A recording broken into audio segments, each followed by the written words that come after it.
feel so bad. Thank you, Madam Minister.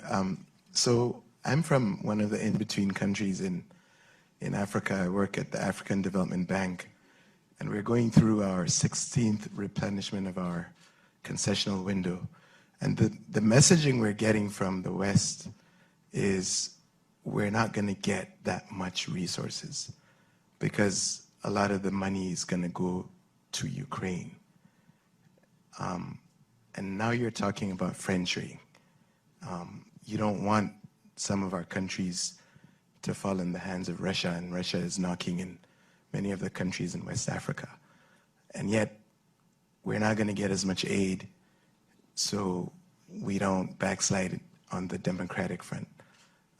There's a bit of a tension there, and I just welcome your response on how you think how you think we can move forward positively in this regard. Merci. So I think that is an excellent question and something I am very preoccupied by. And I'm going to start actually by just sort of gently interrogating two words you used, which is about African countries falling into the hands of Russia and African countries backsliding. I think it's not my job to sit in judgment about that. And one of the sort of profound lessons, I think, of the war in Ukraine is democracy can only be built by people themselves, for themselves. And a democracy can only be defended by people themselves if they're actually prepared to die for their democracy.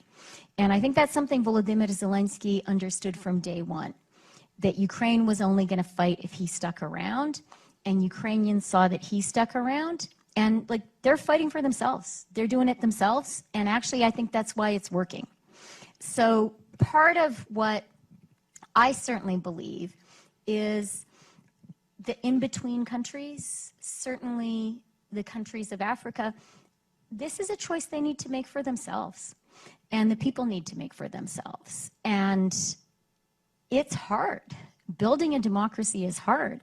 It's hard even keeping a democracy going, even a democracy that is as lucky and as prosperous and as safe as Canada. It's still hard.